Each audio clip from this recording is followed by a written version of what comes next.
Okay. All right, everybody. Thank you for joining us. Sorry for the late start here. Hi, I'm Dongwan Song, and thank you for coming to this month's Writing Excuses Q&A live stream.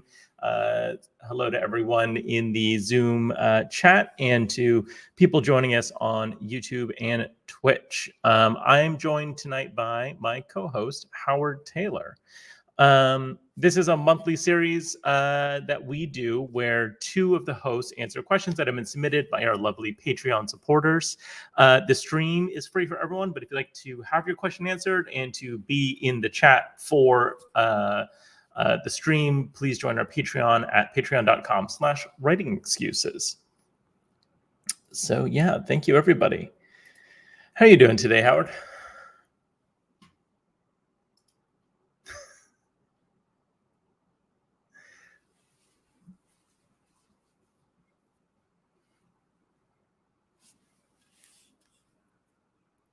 I thought it was just a cool and arm strap. Yeah.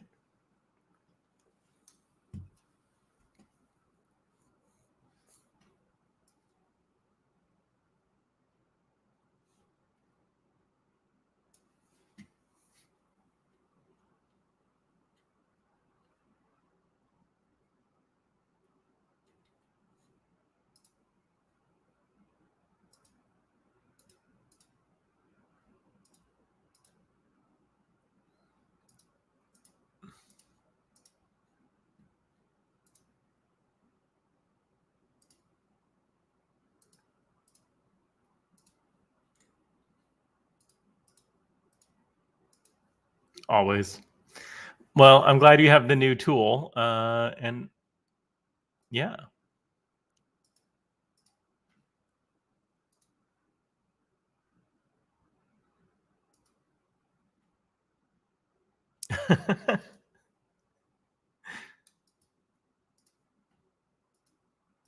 Exactly. So, do you want to read the first question?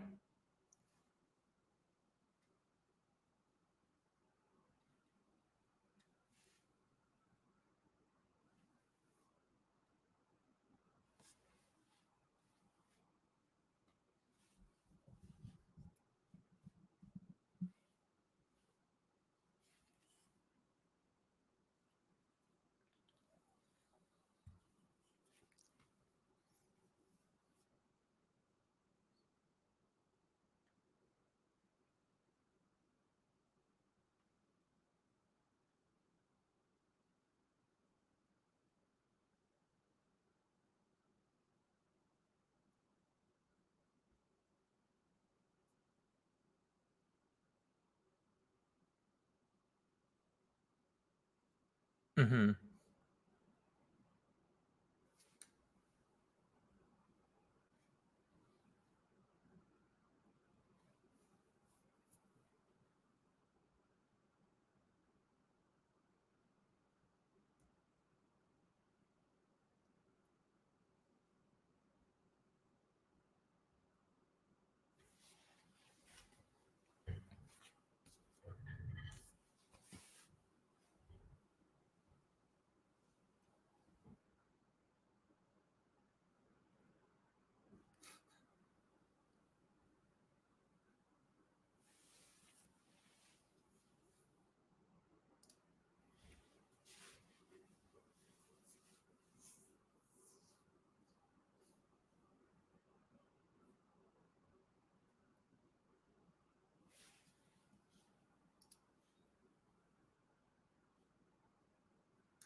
I'm going to need you to vamp one more second, Howard, because the YouTube chat is telling us they can't hear you. So give me one quick second while I try and fix that. Oh, there we go. Hey, YouTube, can you hear Howard now? I think that should have fixed it. And So hopefully that they can. They're a little delayed, so we'll see. I'll jump in and start answering the question in the meantime. Howard, I think that was all very, very thoughtful. The one thing I would add to all of that, shit, they still can't hear you. God damn it. I am struggling with OBS. Howard, can you talk for a second? Application audio that should be going out to. Oh, I know why.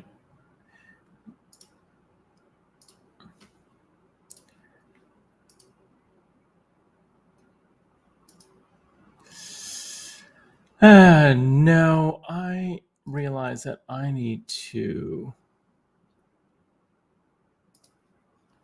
I just realized what my challenge is. The problem is not on the Zoom side. So the tool that we use to broadcast to stream is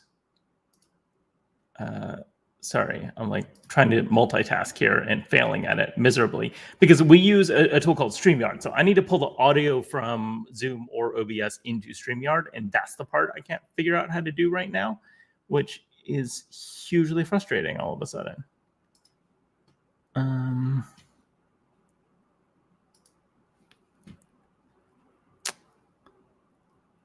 I know. So this is a tricky question that I did not think about ahead of time because, again, I forgot about this piece of the puzzle. Well, shit. Howard, why don't we do this? We're going to do something extra chaotic, and can you join the StreamYard? And so we'll have the Zoom room and the StreamYard, and we'll just run them both in parallel.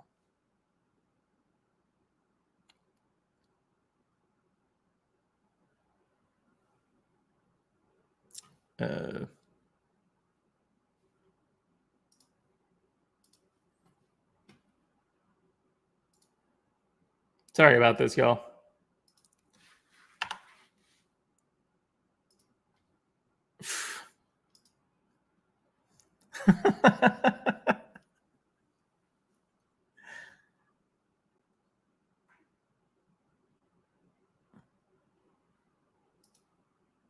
Oh, interesting, Rachel. Thank you for.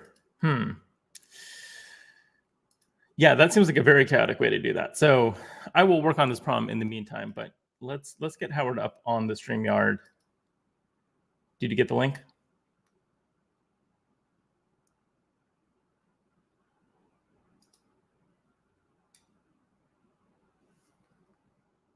Okay. All right. So Patreon folks, I'm sorry. Can you go ahead and join us over at the YouTube? I will copy the link here. I'm dropping the link in the chat. We'll do it on StreamYard, and then we will solve the Zoom problem in the meantime. I'm sorry about that, folks. So if you guys can hop over to the YouTube, and then we will do it from there. So, all right, we're switching fully over to StreamYard. We will be back with you guys in just a minute. All right, I'm closing the Zoom, Howard.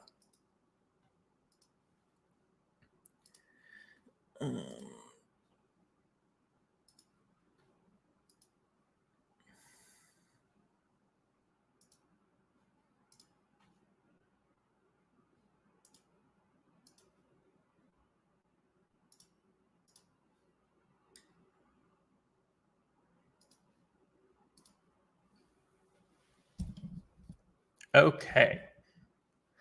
All right. I'm sorry about that, y'all. Hopefully we are back up and running. Hi, YouTube folks. Hopefully Howard will be with us in just one moment, and then we can get back to answering y'all's questions. Hello, Howard. Welcome. Hi there. Can everybody hear both of us now?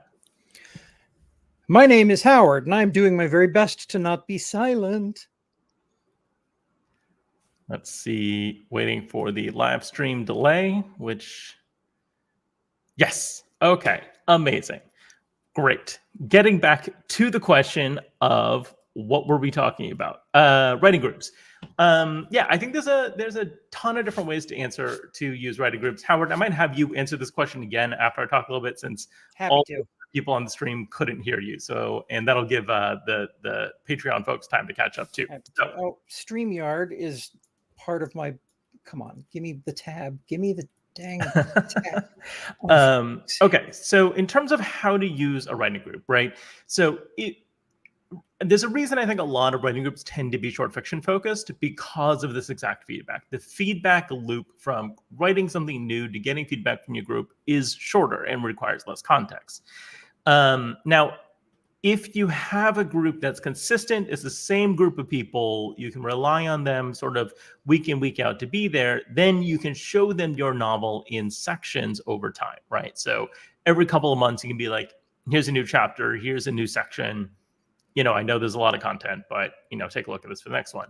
If it's kind of a rotating cast, or if it's like you don't know who's going to be there week to week, that can be more challenging, I think, to drop novel sections on them, sections in the middle of the novel or towards the end, that can get more complicated. But, there's a way to use it to sort of kind of show people what you've got as you go. And it's not even necessarily looking for a lot of feedback. I think it's just like more general impressions, and as they're reading along with you, rather than like the same kind of detailed notes you might give someone on a short story that they have, right? The other thing that you can use a group like this for as you're working on a novel is just sort of an accountability partner, to be like, hey, I'm going to show you guys all this. Here's what I wrote. Read it if you want to read it. You don't have to read it. I'm not looking for feedback. I'm just here to show that I'm part of this group. I'm looking forward to reading your stuff and responding to it. I'm sharing this so you guys know that I'm writing, putting words down on the page, making progress on my book, right?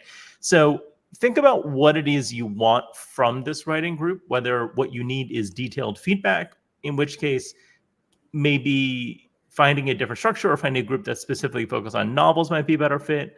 But if you're really looking for the camaraderie, if you're looking for sort of people to like sort of cheerlead you as you go and things like that, this sounds like could be a really great space for that and could be really useful. So it's a little bit of a balancing act about what would be most useful for you.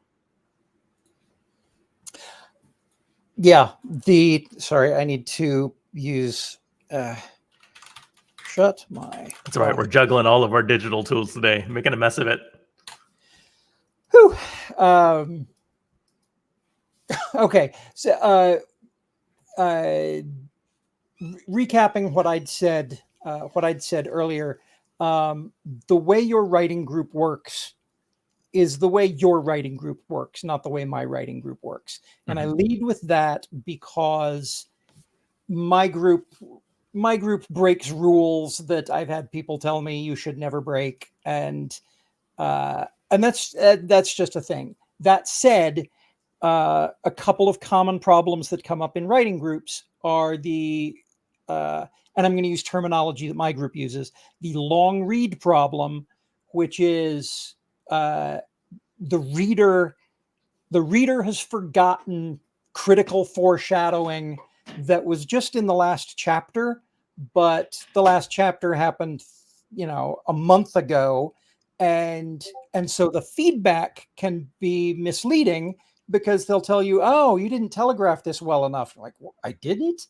I felt like I was really on the nose with it. So the long read problem is something everyone needs to be aware of. And once they are, it's very easy to say, hey, I'm not sure if this was foreshadowed well or not, might be a long read problem. And the second piece is the prescriptive feedback thing. If you submit a chapter and you haven't written the next chapter, then you can get feedback, depending on how you take the feedback, depending on the kind of feedback you're getting, where it's almost like you're inviting your writing group to help you write the next chapter. And there are environments in which that works wonderfully, and there are environments where it doesn't. So should you write the whole novel before bringing it to writing group? That's really up to you. As my 20-year-old wants to say, often very rudely when pointing at Dad, is Dad, that sounds like an issue, not an ish me.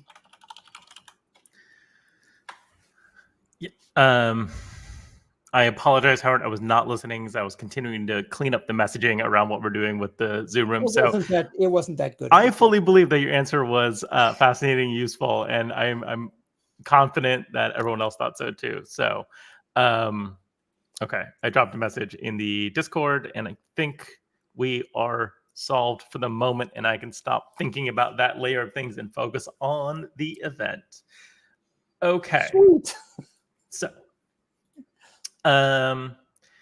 next question. There's a question from December that I want to go back to that was specifically for me, and I wasn't here for it. So this one is from Anonymous, but it's follow up for Dongwon on the November Q&A.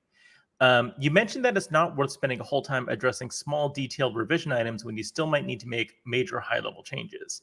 If this is the manuscript you're trying to query, how much time should you put into line-level sort of revisions like tightening up the prose, etc.? It seemed like most agents/editors will want to do a round of structural revisions, and I don't know if the tens of hours it would take to improve the prose another 5 to 10% are well spent, or whether this would make or break the thing. I guess what I'm really asking is, what's the least I can get away with doing? I'm not lazy, just trying to understand where you encounter the point of diminishing returns. This is a truly excellent question. I love this question. I got bad news for you. My answer is fairly straightforward to it. I know you asked this a couple months ago, so I hope you're in the chat tonight. But my advice is to make sure you're putting your best foot forward when it comes to submitting to an agent. I understand why you wouldn't want to be necessarily doing that line level edits. The line editing is a very time-consuming, difficult task, and you need to do it with the full awareness you're probably going to have to do it again, right? Whether it's from your agent's notes or your editor's notes or whatever it is. Frankly, you might do a line edit with your agent and then have to do another line edit with your editor and then go through copy editing, right? So there's going to be some repetition here. The thing that I would remind you is that no work is wasted work, right? As you push on that revision, you're just going to get sharper, you're going to get better, you're going to have a better grasp of the voice in the novel. And so even if you have to throw out 20,000 words of edited content and write 20,000 new ones, it's still useful to you to have done that work, right? So I wouldn't stress too much on being efficient at this stage. I think the focus really is making sure that this is the best it can be, take it as far down the road as you can take it, right?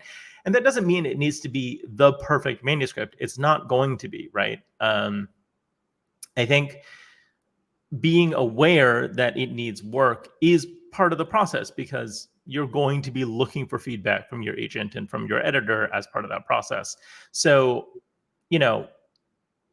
keep that in mind, and that's okay. But my advice always of knowing when to submit, when you're ready to go on submission, is to hit that point of running out of questions that you know how to answer, right? It's okay to know it still needs work. You probably should know it still needs work, but take it to the point where you no longer know what else to change, or you feel like you're just moving chairs around on the deck and not making progress, right? I think that's the point at which to start moving on to the next phase of submission. But I wouldn't advise, deliberately pulling back on any revisions that could be made. Does that make sense? Yeah. There's a very telling line right at the end of the question. I guess what I'm really asking is, what's the least I can get away with doing? Yeah. I'm not lazy, just trying to understand where the point of diminishing returns is. Sadly, the answer to this is in a field that is as competitive as getting the attention of an agent or editor, the least you can get away with doing is already a very high bar. It's, your prose, your structure, your whatever needs to shine in a way that gets that person's attention and interests them in working with you. And if that means going back and doing the 5 or 10% on the prose, just on the first couple of chapters, and then leading the other chapters with a little bracket that says, haven't done line level voice edits yet or something. Yeah. Yeah, that makes sense. I mean, yeah, there is a point of diminishing returns. You know what I mean? Like, I do think that's an interesting way of putting it, because at some point you will just be spinning your wheels. But Yeah. Howard's right. It's so competitive out there, and it would just really suck to not get the attention that you wanted, to not make it through an agent's inbox because you didn't push on that last edit, because you knew that there were things you needed to change, or the prose wasn't quite where you wanted it, and you didn't do that, right? But the downside is also you'll never know why something worked or didn't work, right? There's no way to know whether it was quote unquote worth it. So it really is finding that personal line for you of how much time do you have, how much can you put into this project, where is the heartbreak too much if it doesn't go through, right? But you got to put your best foot forward. You got to give it your all. There's no bunting in publishing, right? You always have to be swinging for the fences. Unfortunately, in today's market, especially, it's just getting harder and harder for to not be trying to hit it out of the park every single time, right? So, yeah, I think that's my advice at the end of the day. Yep. Cool. Were there any other old questions back here that we've missed? I Here's see some things that aren't checked, but I don't know if they're... There's a few, but some of them seem familiar that Yeah. we did answer them and just didn't mark them off. I don't know about the ones from December. Those were the two. Yeah. There's two in the December that I'm not sure, but let's finish the ones in February, and then we might circle back. Fresh ones. Yeah. Yep. Do you want to do the? I would be happy to. Yeah. It has dawned on me with dread that whether I traditional or indie publish, I need to develop keen marketing skills to have a prayer of success. There are seemingly infinite resources on honing writing craft, but I'm floundering over resources on developing marketing skills specific to publishing, outside of the usual query material advice. How does one develop the needed skills without years of excruciating trial and error? I don't mean the surface things like have a social media presence, but developing the savvy for market copy, finding the heart of what might be marketable in your book, etc. Any recommendations would be greatly appreciated. Woo-wee! That is a fantastic question. I came into writing and publishing and comics and cartooning and everything with a on-the-job training background in inbound and outbound software marketing. And I very quickly realized that a lot of writers needed, a marketing 101 course just to give them the terms. I never actually wrote that course. I don't have textbook recommendations or anything, but the question very perfectly targets the problem, which is that there is a discipline surrounding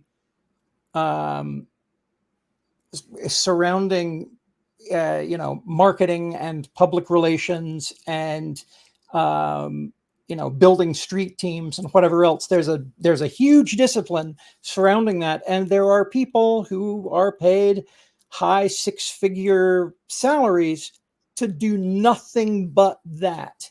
There is a lot of expertise required to be good at it, and so I praise your question without actually giving a solid answer.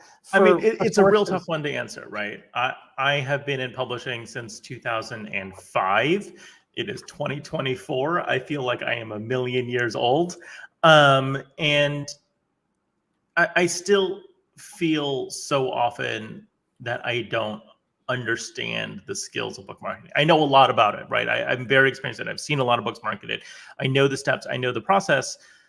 But also at the same time, one of my dearest and closest friends is the head of marketing publicity for one of the major publishers. And anytime I hang out with this person, anytime we get drinks or dinner or are just bullshitting, we get into this conversation about what works. You know what I mean? There's a question he keeps asking me because I think he has to deal with the other end of this question a lot of like, when you say the marketing was good on a book as an agent, what do you mean by that? What makes you happy to see? And it is a question that is sort of impossible to answer from my end, right? Because so much of what goes into marketing in general, much less book marketing, is very ephemeral and very hard to pin down to a specific strategy or specific thing that worked, right? Every now and again, we can point to a campaign and be like, damn, look at that one, right? Like Fourth Wing is a great example of this, right? It's been sold an incredible number of copies on the back of two things, which one of which was an incredibly significant initial print run for a relatively unknown author. They were printing 100,000 copies before, very early in the process. And one big question that all of us in publishing have are like, why did they do that? How did they make that call to put so much behind that book? But the other thing was a very aggressive marketing campaign that really targeted book talk, really targeted the growing romantasy audience, and just did like this very aggressive thing in terms of like making sure they were doing certain placements on certain book talk channels, having merch drops, having weekly releases, like all of these things. And like you can look at what they did, and it is this like beautiful textbook, incredibly meticulously planned out thing that combined a ton of strategies from indie publishing, from from Big Five publishing, in a way that like had this hybrid approach that targeted a specific social media audience and just fucking worked, right? And it's very cool to look at that. It's very cool to unpack that. I have no idea how to replicate that. You can't just take that playbook and do it again. It won't work, right? And so much why that book worked isn't the marketing. It's because people love the read. It's also people really connect with that author, her voice, that story. It just hit at the right moment. People wanted it. People were very excited about this, specific blend of romance and, fantasy and dragons and whatever else it is, right? So, in terms of like what skills do you need, in some ways, what I want to say is you need common sense, right? You need to have a grounded understanding of what marketing tools are working right now. And more than anything else, what's a waste of money is the things that you want to be aware of, right? So if somebody is like trying to talk you into doing spending a lot of money on print advertising, it's just not going to work. Not in the book market, right? If somebody's saying like, oh, you should spend N dollars on display ads on blogs, like that's not going to work, right? But this is basic awareness of like what is working in terms of advertising and marketing trends. And when it comes to book publishing, the resources we have are very limited. Our marketing campaigns are very small compared to almost any other media product, like a movie, a television show, a video game. Those are going to have marketing budgets that are 100x, 200x what our budgets would be for even a significant book launch, right? Even Fourth Wing, that book launch budget is going to be nowhere near what is available for a small release, right? So I guess in some ways what I am saying is don't stress about this too much, right? And which is funny for me, the person who's always like, be good at marketing, think about your professional skills, all of those things. But I think by asking this question, that is showing you've already thought about this enough. You already are aware that you need to be aware of this. The reason I talk about it so much is so many authors go into this with zero awareness of they need to be attentive to their marketing, attentive to how the book is being promoted, or aware of what strategies are out there. So long as you're keeping an eye on that and aware it's like part of what your long-term publishing success is going to be, then I think you're doing okay, right? Keep up with sort of baseline conversation about what's happening out there, what's happening in the media space, pay attention to movie trailers, read book copy. Like those are all things that are really important. But at the end of the day, you yourself are not going to have a ton of impact on the marketing effort put behind your book and the specific strategies that will make it work or not work, unless you're so up to your eyeballs in it, like Rebecca Yarros is, and like how familiar she was with those techniques and how set up she was to already be doing the kind of stuff that the publisher helped her do, right? So if you're in that space, great. If you're not already doing that, if you're not already in that kind of like merch dropship space, then like kind of just focus on core strategies and focus on building word of mouth for your book, whether that's social media, whether that's, working with other writers to promote it, things like that. And that's kind of the things you should be focusing on at this point. That was kind of a rambling answer, but hopefully formulating and trying to compress and come up with an answer that speaks to storytellers. And I think I've got it. Y'all remember the delightfully disastrous Fire Festival? That thing that, happened and really shouldn't have. Their marketing campaign began with a bunch of people spamming Instagram with just an orange graphic and the words Fire Festival. Pin that in your head for a moment. One of the principles of marketing is that the message to the market is not what you say, it is what they feel after hearing what you say. Just like you might describe a horrific scene in a horror novel, that is not the message of that scene. The message of that scene is what the reader feels when they read it. The thing people felt when they saw that orange graphic was FOMO, fear of missing out. Everybody is in on this thing, but I'm not in on this thing. Now, I'm not saying that you can launch a FOMO campaign and have it work, because we've all seen Fire Festival and we're Instagram shy now. But this principle of differentiating between the message that you want people to come away with and what you actually say to them is at the very heart of marketing. So that first piece, just understanding that when you write back cover copy for your book, you are not trying to write something whose message is, this is what the book is about. You are trying to write something whose message is, I want to open this book and begin reading it.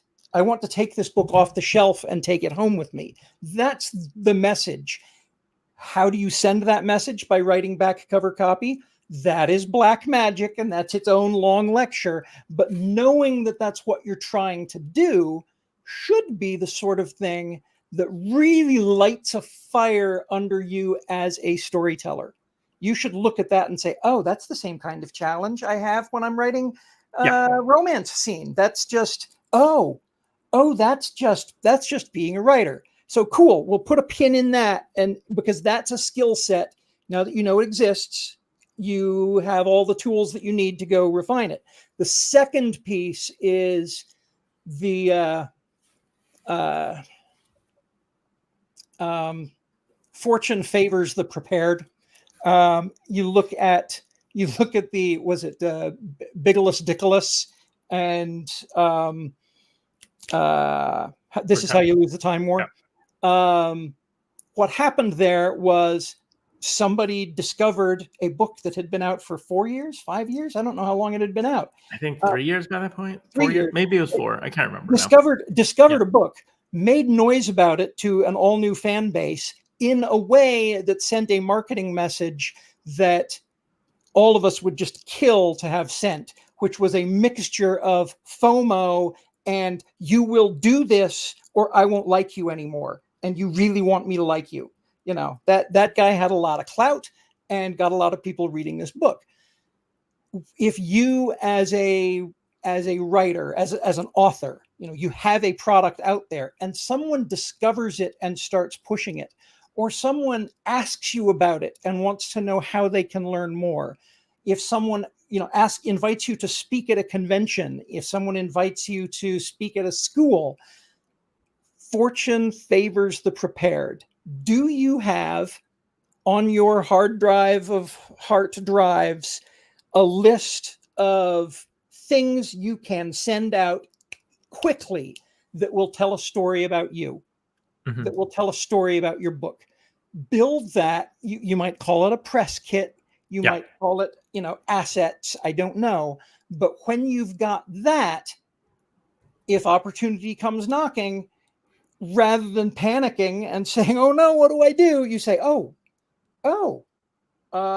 this is my bio, and this is the synopsis for my book, and this is the cover art, and it's already packaged up.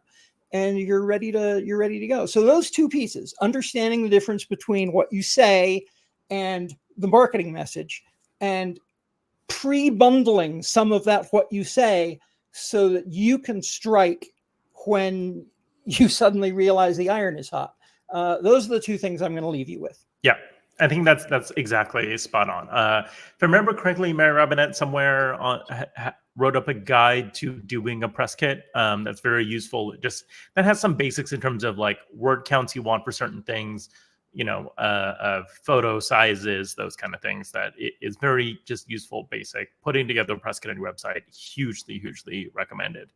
And stepping back to a little bit of a higher level of kind of what Howard's saying, a thing I talk about all the time when it comes to publishing is that what we do a lot, and this applies to marketing as well as everything else we do in publishing, is figuring out how to tell a story about the story, right? And so, you need to be telling a story to any recipient of your marketing material, right? Any kind of pitch that you're giving, whether that's to a publisher, whether it's to an agent or to a reader or to a bookseller, how you talk about your book, how to make it appealing, how to make it enticing, how to leave people interested in engaging with what the story actually is at the end of the day, that's the key to success. That's the thing that you're trying to accomplish. So the good news is y'all are already good at that, right? If you're telling stories, you already have the base skill. It's just learning how to do it in a very constrained, tight format. And that's learnable, that's teachable, right? And that's the good news. The bad news is that it's still hard to do. And at some point, you need to set aside the time and figure out how to do it. And I think that's true of anybody who wants to be publishing. The one last thing I want to add to this, just to kick in an extra level of complexity here. If you're looking at doing traditional publishing, one important thing to remember when you think about book marketing is that the main audience for book marketing is not the general public. Most of what a publisher is doing is marketing to bookstores and to librarians, right? So the in-industry marketing is, I think, the thing that publisher does that is the most effective, that is completely invisible to anyone from outside the business, right? And so I think that's the thing to keep in mind is when you're thinking about those marketing skills, also remember that it's not necessarily about direct to consumer marketing. That is important, but getting the booksellers on board so they're ordering lots of copies, so they're in stores, so they're talking about it, so you're doing events, all of that is sort of the keystone from which the rest of the strategy descends, right? You even kind of heard me and Hal was talking about Fourth Wing, how the first thing that happened was a ton of orders for that book, a huge print run, and then everything else descends from that point, right? If you don't have that, you don't have a marketing campaign. So how you're pitching that book, how you're writing that copy, that is going to inform what the catalog copy looks like that the publisher sends to all the booksellers, which is going to then inform what goes on the back of the book. So learning what your story is, what your story as a writer is, and then how to talk about the story you've written is, those are the two things you need to learn how to do. And the more effectively you can do that, the more excited everyone's going to be to work with you, and the more you're going to be in front of readers at the end of the day. So in terms of marketing, that's the thing you need to learn how to do, how to be a storyteller in a really succinct way. Yeah, one of the 101 bits of terminology is the differentiation of channels for your message. There is a channel for the editors and the agents. There is a channel that's just for the editors. There is a channel for the bookstores. And the message that goes down each of those channels is very, very different from the message that is delivered to the consumer.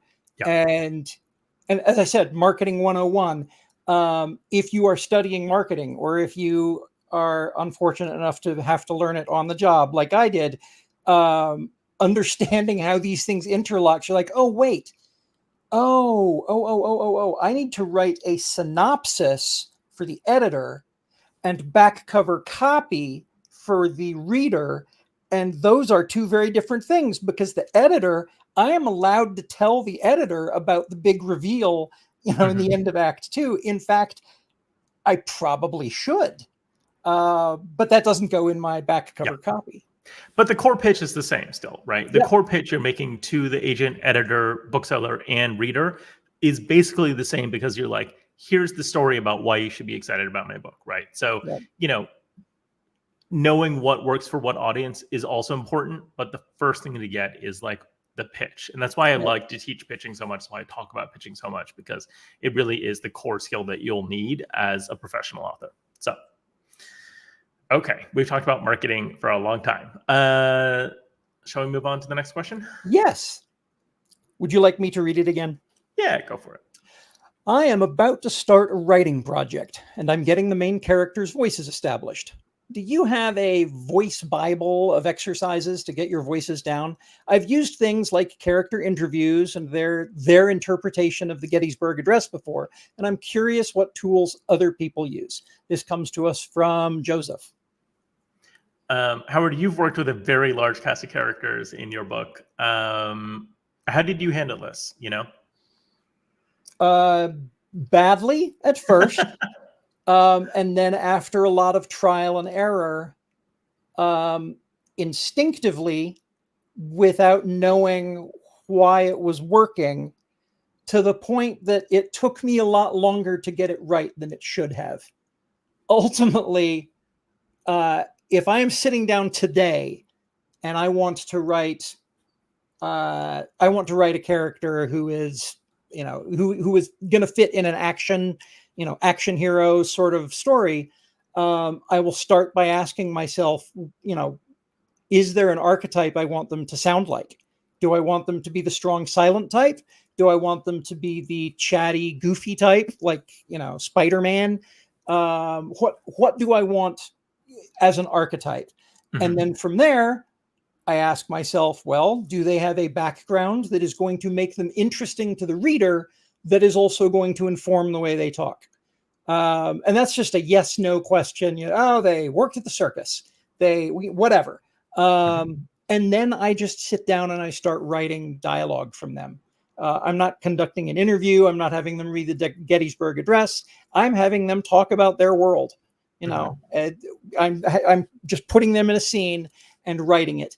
And depending on the very hard-won skill, again, instinctive, this thing in my head that says, yeah, that's what they sound like. Or no, that's not what they sound like. That sounds like this other character you wrote. And developing that skill, that's like becoming a wine taster. Yeah. For me, as everybody here knows, I don't write novels. So take my thoughts on this, with a grain of salt. But I'm coming at this, less as an agent in this case and more as someone who plays a lot of tabletop RPGs and does a lot of GMing, right? So I'm used to having a wide cast of characters with somewhat different voices, somewhat different personalities, things like that. And so the two things I do, one more mechanical and one maybe a little bit more woo-woo. The mechanical thing is face cast it. You know what I mean? Like, this is kind of what Howard was talking about in terms of characters. I will have literally a note next to them in whatever document I have of this person sounds like this character, sounds like this actor, sounds like this thing, right? And sometimes that can be one like very specific character from a very specific movie, or it can even just be a note about someone I know in real life. You know what I mean? Something like that. I just have a reference point in my head, an anchor point for, oh, this person sounds kind of like that person. And in my case, that's as much performance as it is specific word choice and intonation and things like that. And the other thing is having a key phrase for the character really helps once you lock in on, like, this is a thing that this person says. Here's a way that they say it. Here's something that encapsulates something of their vibe and mannerism. It can be enormously helpful. So that kind of fits in sort of like your character interview, Gettysburg Address kind of thing of like, what is the key phrase that you can use to really lock into this person's energy and vibe and way of saying things? And then the broader thing that I have is that character voice is kind of inseparable to me from character itself, right? The voice of the character, and that is like the first and most important manifestation of how they actually interact with the world, right? And so their voice must sort of necessarily derive from who they are as a person, right? So when you think about the voice, I think thinking about motivation and history and connection and stakes and context and all the things we think about with character are incredibly important as well, right? So I think separating out a voice Bible from the character profile generally is, I think, a challenging thing to do, because I think, the mother who cares about her 4 children is going to have a very different voice from, the lone adventurer off doing something in the wilderness, right? In where they come from and what they're interested in the way they're used to speaking because of the material conditions of their life are going to inflect how their voice is and how you write about them and how their voice is even in narration, right? And so think about those things. Think about who they are as much as how they sound, to make sure you have a locked in consistent thing, right? And that really is what Howard was saying in terms of like, I know that doesn't sound right because that doesn't fit who the person is, right? And so having a deep understanding of motivation, of stakes, of connection, all those things, I think are things I would think about in terms of making sure I'm establishing a distinct, interesting, and consistent voice for a character. Yeah, I was talking with my Sibs over lunch a few weeks ago, and somebody said something about some other party being particularly thick, and we had joked about mixing metaphors, and I said, "So what you're saying is they're not the sharpest marble in the deck." And all three of them turned to me and like, "That's terrible. You've mixed so many metaphors." And I silently said, "But you guys know exactly what I meant." I said, "Oh, yes, of course we knew what I meant. All right." So you might have, and now I'm talking to, you, the listener, you might have a character who just doesn't do well with metaphors and mixes them up for comedic value.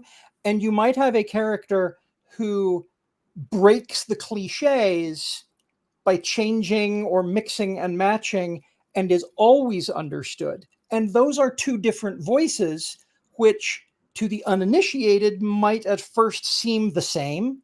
Oh, it's just someone who mixes metaphors. No, those are two different things. And I share that because there's so much that happens in the dialogue that we see in all kinds of mass market fiction. So much dialogue that feels like the writer learned dialogue from TV, and I feel like I've heard it before. And I would love for you, as you are working on your character voices, I would love for you to consciously be aware of your TV, movie, whatever influences, and try and push outside of that. Because as you push outside of that, you will create character voices that are memorable to us. If somebody just sounds like Spider-Man, then they're not really memorable. They're just another Spider-Man clone. But if they have a unique voice, a unique way of saying things, something that is your voice, because that's really all of this is your voice, something that is your voice twisted and arted in a way that you've really spent time wreaking, that'll be memorable. So sorry, I went very woo-woo there at the end, Dongwon. No, not at all. I think I found it helpful. And hopefully y'all did too. Okay. Next question. I tend to prefer to read single POV books, but for some reason find myself often adding additional POVs to my own fiction. This is usually to contextualize the outward behavior or growth of the main protagonist, although these side POVs sometimes have minor arcs as well. My drafts ended up cluttered with characters I feel obligated to revisit after they've had one scene from their perspective. How do I figure out which extra POV scenes are really adding to the story or just helpful exercise for myself that are better cut out of the draft? First thing I want to say is don't feel obligated to ever go back to a POV character if they don't need another scene. You can have a one scene POV. I think that is great. Some of my favorite books will just have sometimes there'll be a POV that's like 3 paragraphs, and it's useful I was thinking about I don't know why this is the example that always comes to mind, but there's a fantasy novel called Foundry Side by Robert Jackson Bennett. And in the opening section of that, you have a thief character who's like sneaking into some facility. I don't remember exactly the details, but as she's sneaking through, we've been very locked on her POV, and he just slides over to the guard, and you get the guard's POV for like half a paragraph as she sneaks past him, and you slide back to hers. And I had that moment of like, all right, you can do that. It breaks every rule that we have, quote unquote, rule that we have about how to do POV, but it doesn't matter. It was clear what happened. It communicated information very effectively, and exactly what you're saying here about it gave me context for outward behavioral growth of the main protagonist, right? It gave me a really clear sense of what was happening, who this character is, and how the world thinks about her. And you can slide in that POV and never come back to it again, and it's fine. Even if it's a more major character, I'm constantly giving people the advice of like, hey, I think we need to see this scene, or we need to see these beats, or the overall plot of this from a different angle. Can you give us a POV of 1-2 scenes over the course of the book? Maybe something epistolary, like a letter or something like that.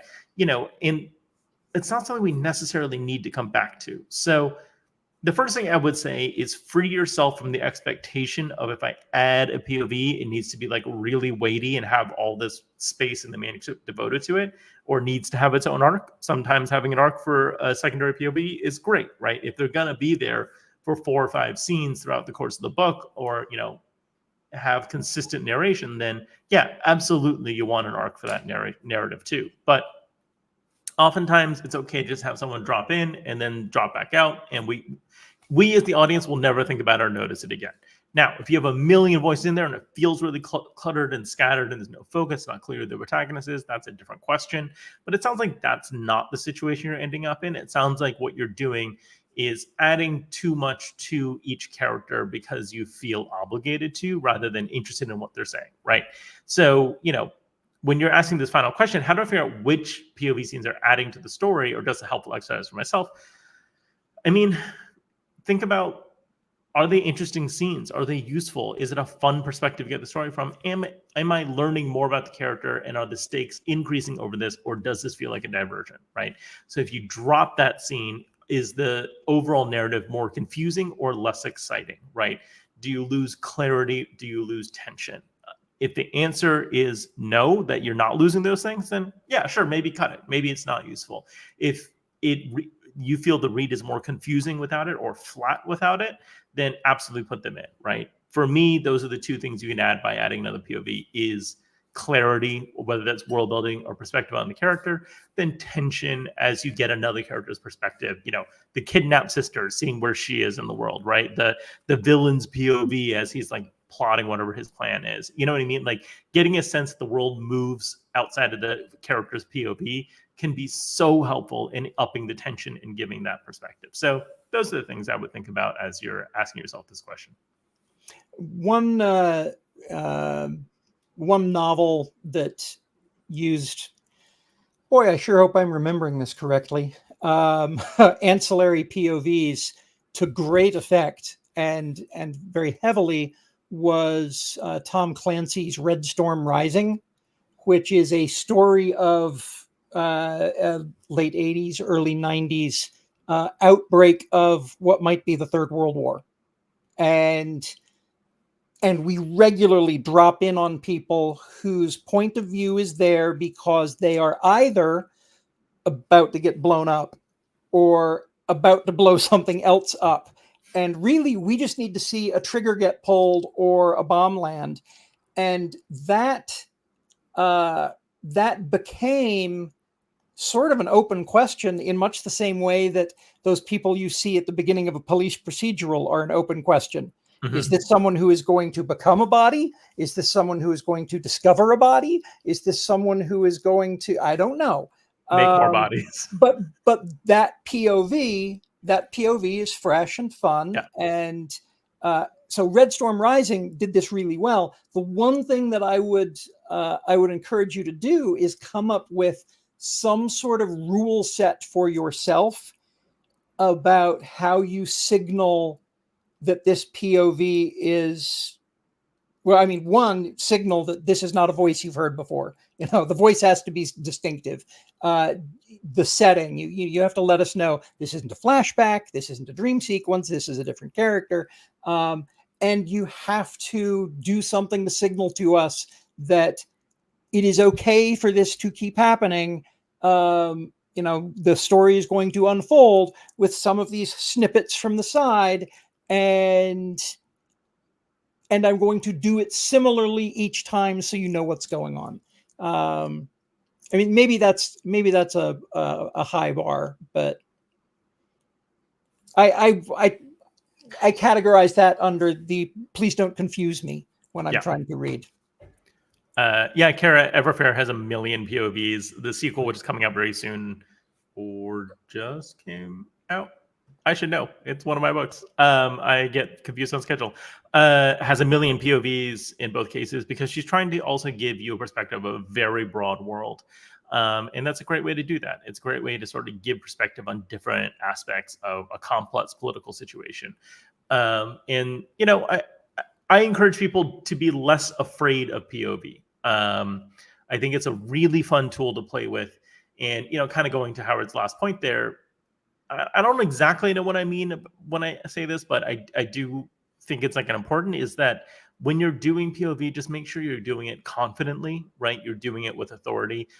Don't do it in a way that feels apologetic. And I think that's what will lead your audience to be like, hey, why is this here? Why do we need this here, right? That's when they start questioning you. Instead, just show us the thing you want to show us and make sure it's fun, make sure it's engaging and informative. And that should do it.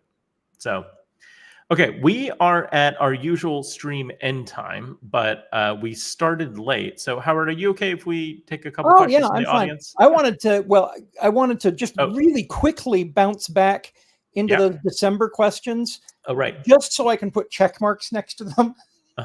The first question was, I taught at Surrey and it was great. How do I persuade more places to let me teach? Fantastic question. Let me know when you find an answer because that sounds like a magic button to just keep mashing because going places and teaching is fun.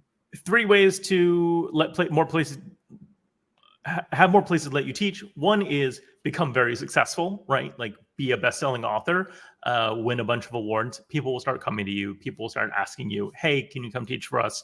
Just by dint of being a popular author, right? So success is one way.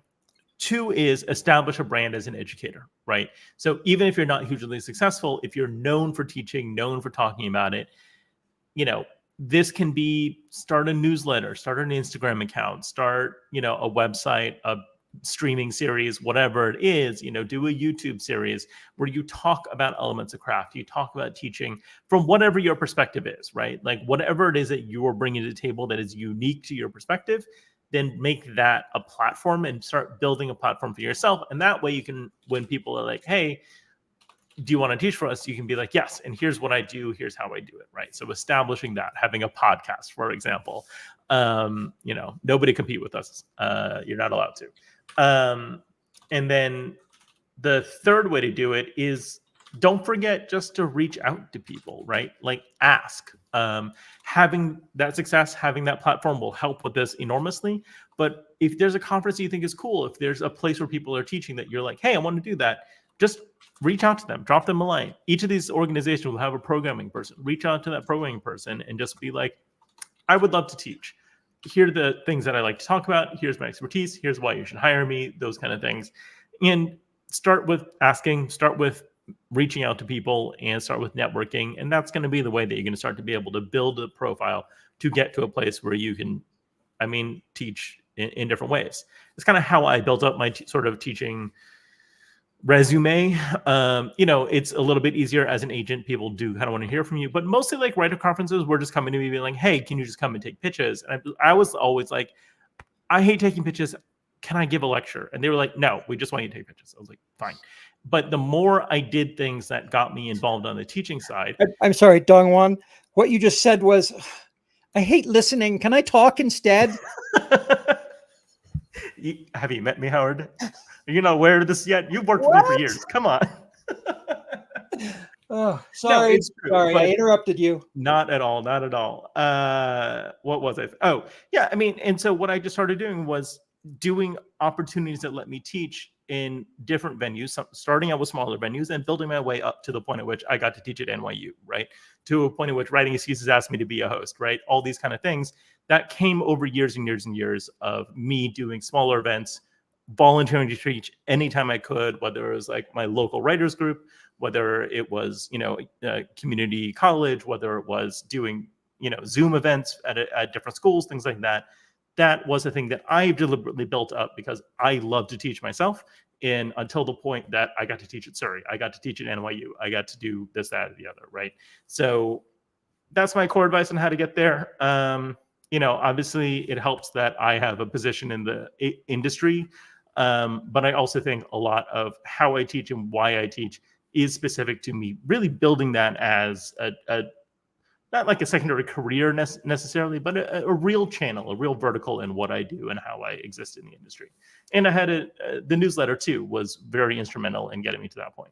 So I want to append something that's probably obvious, but I saw it 15 years ago and have seen it some since. When you go to a convention and you see somebody present for the first time, you see them for the first time. They this first you've ever heard of them, and then you go read their book or one of their books, and you realize, oh wow, this person's awesome. Your experience with them has been they were a teacher and then they were an author. Yeah, we can fool ourselves, and many sci-fi fandom participants do, into thinking that presenting on panels comes before publishing something awesome. And that is exactly upside down. Don't try to get on panels if what you want to do is sell books. Try to sell books. And then if you want to be on panels, sure, be on panels, teach, present, whatever. But just recognize that those are not the same career path. Yeah. And those are not placed necessarily in the correct order as we experience them from the audience. So that was it. exactly. That was it. Okay. Okay. So the second question that I wanted to go back and put a check mark in, and I think the answer that's written here in the spreadsheet is mine. How do you tell the difference between raising story questions and being confusing? My answer was, if readers aren't willing to keep reading to get their answer, you wrote confusing. Yeah, I actually find the question a little confusing because I'm not sure. I mean, I guess what they're saying is, or what I assume that they mean here is, if they, in the process of plotting and writing their story, continue to raise questions without resolving them, and that starts becoming confusing for the audience, Yeah. then yeah, that can be overwhelming, right? And so what I think, to me, the thing that's always important is make sure that your story questions are really connected to character and really connected to a character's stakes, right?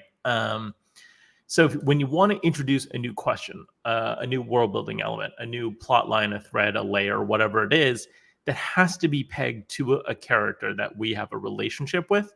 And I think that is the thing that keeps it from being confusing, because then our brain can categorize it in the proper place, in the proper context. The example I always use for this is Steven Universe, which is like a very silly example to use, but I think it's one that is really useful. And it's something I noticed that them doing as I thought about, like, how did this show that started out about a kid in a beach town become about an intergalactic war?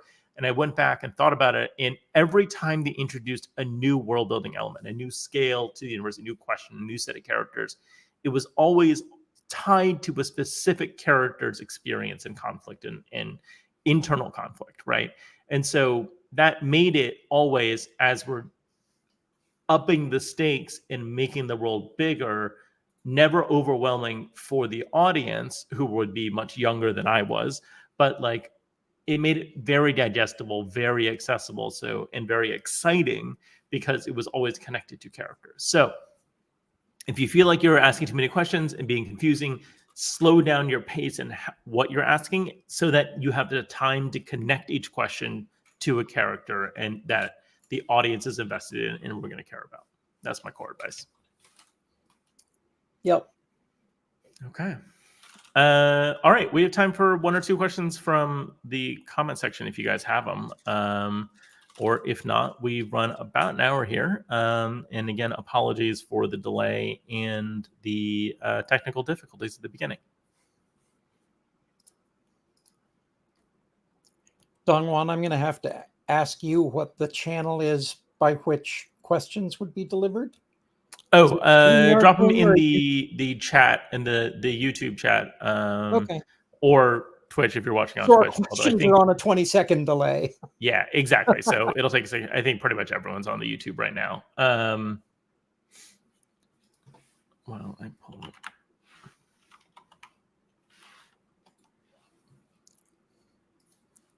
And if nobody has one, that is fine as well. You guys had some great questions in the Patreon this month, and it was really fun talking about those. Yeah, I could lecture on marketing for hours and hours and hours, and I really don't want to ever, Yeah. because it's not my favorite thing. But all the pieces that get to tie into storytelling, those are things that a lot of marketers are bad at. Yeah, I mean, it's a big topic and a complicated one, obviously, as I kind of rambled my way through it. But, you know, it's a huge conversation. I'd love to find a way to find a more distilled and coherent way to teach that. Yeah.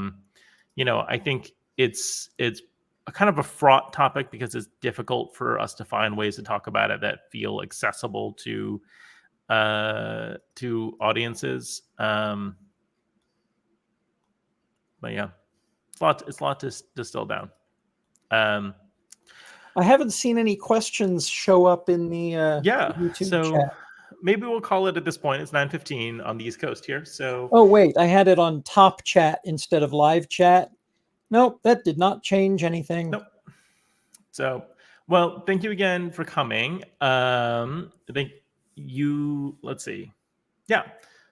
Thank you for coming to the Q&A this month. Again, this is made possible by our Patreon supporters, and you can find ad-free episodes and join the Discord at patreon.com/writingexcuses. For everything else, you can check us out on Instagram at @writingexcuses and on Twitter and Blue Sky, or I guess X and Blue Sky. Also at Writing Excuses there. Howard, where can people find you online? If anywhere these days. That's a good question. Schlockmercer.com remains the place where I will always end up dropping something, but I'm most active, I think, on Blue Sky these days. So I'm also pretty off socials these days, but you'll find me at Instagram. I'm Dongwon _ I think there, but not posting a ton these days. You can find me on the website, dongwonsong.com, for just information about what I'm up to in general. And thank you again for joining us. And you're out of excuses. Now go write. Good night, everybody. Good night.